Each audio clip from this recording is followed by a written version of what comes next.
আপনি যদি একজন বিগিনার হয়ে থাকেন তাহলে আজকের এই ভিডিওটি আপনার জন্য অনেক গুরুত্বপূর্ণ হতে চলেছে, কারণ আজকের এই ভিডিওতে আমরা প্রথমেই দেখব যে মোবাইল দিয়ে কীভাবে সম্পূর্ণ ভেরিফাইড একটি কোটেস অ্যাকাউন্ট খুলতে হয়। তো চলুন দেখে নেওয়া যাক কীভাবে মোবাইল দিয়ে সম্পূর্ণ ভেরিফাইড একটি কোটেস অ্যাকাউন্ট তৈরি করবেন। তো ভিডিও ডেসক্রিপশনে লিঙ্ক থাকবে, সেই লিঙ্কে ক্লিক করার সঙ্গে সঙ্গে কিন্তু আপনারা সরাসরি এরকম একটি সাইটে চলে আসবেন। তো প্রথমেই সাইন আপ। তো সাইন আপ করার জন্য প্রথমে আমাদেরকে আমাদের কান্ট্রিটা চুজ করতে হবে। তো আমি এখান থেকে বাংলাদেশ কান্ট্রিটা বেছে দিয়ে দিলাম। তো এরপর হচ্ছে কারেন্সি, তো কারেন্সি ইউএসডি এটাই থাকবে। আর এরপর হচ্ছে ইমেইল, তো আপনার ফোনে যে ইমেইল রয়েছে সেই ইমেইলটা আপনি এখানে দিয়ে দিবেন। দেওয়ার পরে একটু ড্র্যাগ করে নিচের দিকে আসবেন। তো এখানে দেখতে পাচ্ছেন যে পাসওয়ার্ড, জাস্ট এখানে আপনার পছন্দ মতো একটি পাসওয়ার্ড দিয়ে দিবেন। আর পাসওয়ার্ডগুলো একটু স্ট্রং দেওয়ার চেষ্টা করবেন, নাম্বার বা সব কিছু মিলিয়ে, যাতে করে পাসওয়ার্ডটা অনেক স্ট্রং হয়। এরপরে এখানে একটি টিক মার্ক দিয়ে দিবেন। দেওয়ার পরে এখানে আরও একটি টিক মার্ক দিয়ে দিবেন। দুইটি টিক মার্ক দেওয়ার পরে সব কিছু ঠিকঠাক আছে কিনা ভালো করে চেক করে নেবেন। নেওয়ার পর রেজিস্ট্রেশন, জাস্ট এখানে একটা ক্লিক করে দিবেন।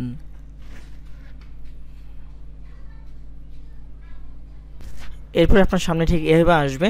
তো হাউ টু ট্রেড, যেহেতু আপনি ট্রেড সম্পর্কে জানেনই, তো এগুলো দেখার দরকার নেই, জাস্ট স্কিপ করে দিবেন। তো এখন কথা হচ্ছে যে আমাদের অ্যাকাউন্টটা কিন্তু হয়ে গেছে। তো এখন অ্যাকাউন্টটাকে ভেরিফাই করতে হবে।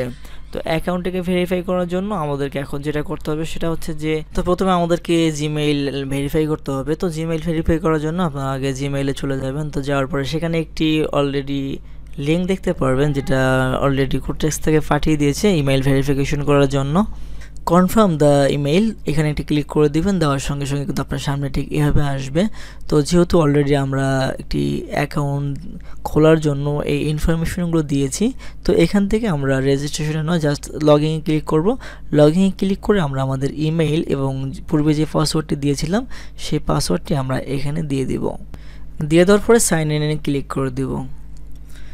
সাইন ইনে ক্লিক করার সঙ্গে সঙ্গে কিন্তু আমাদের সামনে ঠিক এভাবে আসবে। তো আপনি চাইলে পাসওয়ার্ডটাকে অটোমেটিকলি সেভ করে দিতে পারেন, এতে করে আপনার জন্য সুবিধা হবে, পরবর্তীতে এই পাসওয়ার্ডটা আর দেওয়া লাগবে না। আমরা জাস্ট এই প্রোফাইল আইকনের এখানে একটা ক্লিক করব। এখানে ক্লিক করলে কিন্তু আমরা দেখতে পারবো আমাদের অ্যাকাউন্টের স্ট্যাটাস। তো আমরা দেখতে পাচ্ছি যে নট ভেরিফাইড। তো আমাদেরকে ইমেলটা ভেরিফাই করে নিতে হবে। তো আমরা এখানে দেখতে পাচ্ছি আনভেরিফাই এবং তার পাশে একটি বাটন দেখতে পাচ্ছি যে রিসেন্ট। তো আমরা এই রিসেন্টে একটা ক্লিক করে দেব। রিসেন্টলি ক্লিক করার পরে আমরা আবারও ফিরে যাব আমাদের জিমেইলে, এবং জিমেইলে আমাদের নতুন করে আরও একটি ভেরিফিকেশন কোড আসবে এবং সেখানে একটি বাটন দেখতে পাচ্ছি কনফার্ম দ্য ইমেইল। তো আমরা এই কনফার্ম দ্য ইমেইলের উপর আরেকটা ক্লিক করে দেব। এখানে ক্লিক করার সঙ্গে সঙ্গে আমাদেরকে আবারও রিডাইরেক্ট করে কোটেক্সে নিয়ে যাবে, আর আমাদের যে জিমেইল সেটা কিন্তু ভেরিফাই হয়ে যাবে। তো আমরা এখানে দেখতে পাচ্ছি যে ভেরিফাইড। তো আমাদের জিমেইলটা কিন্তু ভেরিফাইড হয়ে গেছে। তো অনেকে কিন্তু এই জায়গাটাতেই আটকে যায়, এনআইডি কার্ড দিয়ে সম্পূর্ণ ভেরিফাই করার পরেও কিন্তু অ্যাকাউন্টটাকে সম্পূর্ণ ফুল ভেরিফাইড করতে পারে না, এখানে অনেকের প্রবলেম হয়ে থাকে। তো অবশ্যই আপনাদের জিমেইলটাকে আগে ভেরিফাই করে নেবেন। তো এরপর বাকি তথ্যগুলো আমরা ফিল আপ করবো। এরপর এনআইডি কার্ড দিয়ে আমাদের অ্যাকাউন্টটাকে ভেরিফাই করে নেব। তো আমি এখানে ফার্স্ট নাম দিয়ে দিলাম। তো এনআইডি কার্ড অনুসারে আমাদের ইংলিশে যেভাবে নাম রয়েছে আমরা সেভাবে নাম দেওয়ার চেষ্টা করব। তো আমি এমডি দিয়ে দিলাম। তো আমার নাম যেহেতু মামুন, তো আমি এরপর এখানে মামুন দিয়ে দেব। আর আপনাদের নামের শেষে যদি কিছু থাকে ইসলাম বা হোসেন বা মিয়া, তাহলে আপনারা সেগুলো পেছনেও অ্যাড করে দিতে পারেন। এক কথায় 2 লাইনের ভিতরে আপনার সম্পূর্ণ নামটি লেখার চেষ্টা করবেন। তো এরপর আপনাকে জন্ম তারিখ দিতে হবে। তো এনআইডি কার্ড অনুসারেই সঠিকটাই আপনি দিয়ে দিবেন। তো আমি জন্ম তারিখটা দিয়ে দিলাম। তো এখানে একটু এইভাবেই দিতে হয়, একটু বিষয়টা বিরক্তিকর হলেও কিছু করার নেই।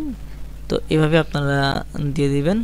এরপর কান্ট্রিটা ডিফল্টভাবে শো করবে। তো এর নিচে আপনাকে অ্যাড্রেস দিতে হবে। তো মূলত আপনি আপনার এনআইডি কার্ড অনুসারে আপনি যে এলাকার সে এলাকার থানা এবং জেলার নামটা শুধু দিয়ে দিবেন ইংরেজিতে লিখে, আর বেশি কিছু আপনাকে দিতে হবে না, শুধু উপজেলা মানে থানা এবং জেলাটা দিয়ে দিবেন।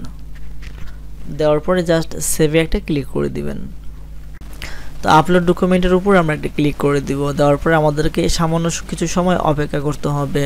তো এখানে লেখা দেখতে পাচ্ছেন যে identity verification, let's get you verified. তো আমরা এখানে দেখতে পাচ্ছি দুটি অপশন আমাদের সামনে রয়েছে, select your country of residence. তো আমরা এখান থেকে উপরটাকে সিলেক্ট করে দেব, কেননা অল কান্ট্রি অ্যাকসেপ্ট ইউএসএ আর নিচেরটা হচ্ছে ইউনাইটেড স্টেট অফ আমেরিকা। যেহেতু আমরা আমেরিকার নাগরিক না, তাই আমরা আমেরিকার বাইরে, এই জন্য আমরা উপরটাতে সিলেক্ট করব। করার পরে কন্টিনিউ একটা ক্লিক করে দেব।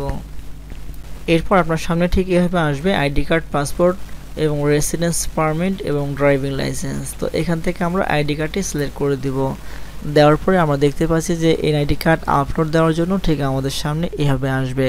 তো আমরা এখান থেকে সামনের পার্টের একটি ছবি তুলে দেব, অথবা আমরা আপলোড করেও দিতে পারি। তো আমি ক্যামেরাটাকে চালু করে নিয়েছি, যেহেতু আমি ছবি তুলেই দেব। আর ছবিটা অবশ্যই যাতে ক্লিয়ার হয় এবং কোনো রকমের যেন ছায়া না পড়ে সেদিকে লক্ষ্য রেখে, এবং কোনো রকমের সাইড যাতে কাটা না পড়ে সেদিকেও লক্ষ্য রেখে সুন্দর স্পষ্ট ক্লিয়ার একটি ছবি আপনাকে আপলোড করে দিতে হবে।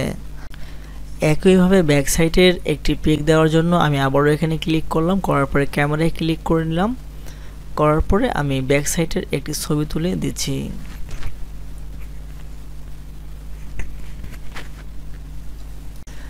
একই নিয়মে আমি ব্যাক সাইডের একটি পিক তুলে দিলাম। দেওয়ার পরে আমি এখানে দুটি ভালোভাবেই পর্যবেক্ষণ করছি। তো আপনার কাছে যদি সবকিছু ঠিক থাকে তাহলে নেক্সট বাটনে ক্লিক করবেন, আর যদি কোনো একটাতে প্রবলেম দেখতে পান তাহলে সেটিকে ডিলিট করে নতুন করে আবারও একটি পিক তুলে দেবেন। দেওয়ার পর নেক্সট একটি ক্লিক করবেন।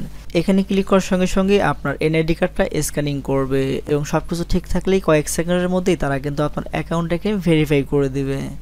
এবং আপনার এনআইডি কার্ডের পিকগুলো যদি ক্লিয়ার না হয়ে থাকে এবং কোনো রকম প্রবলেম হয়ে থাকে তাহলে কিন্তু আপনার অ্যাকাউন্টে ভেরিফাই হবে না। সেক্ষেত্রে আপনি এনআইডি কার্ড অনুযায়ী তথ্যগুলো ফিল আপ করেছেন কিনা সেটা ভালো করে চেক করুন, এবং আপনার এনআইডি কার্ডে কোনো রকমের প্রবলেম রয়েছে কিনা এবং ছবিগুলো ক্লিয়ার হয়েছে কিনা সেগুলো চেক করে আবার নতুন করে আপলোড দিতে পারেন। আশা করা যায় আপনার অ্যাকাউন্টটি সম্পূর্ণ ভেরিফাইড হয়ে যাবে। তো অ্যাকাউন্টে ভেরিফাই হয়েছে কিনা সেই জন্য উপরের দিকে চলে আসবেন এবং দেখতে পাচ্ছেন যে এখানে ভেরিফাইড। তো অ্যাকাউন্ট ভেরিফাই হলে ঠিক এইভাবে একটি টিক মার্ক উঠবে এবং আপনার আইডির নিচে এভাবে ভেরিফাইড লেখা থাকবে। তো ভিউয়ার্স, আশা করি বুঝতেই পারছেন যে কীভাবে সম্পূর্ণ ভেরিফাইড একটি কোটেক্স অ্যাকাউন্ট খুলবেন।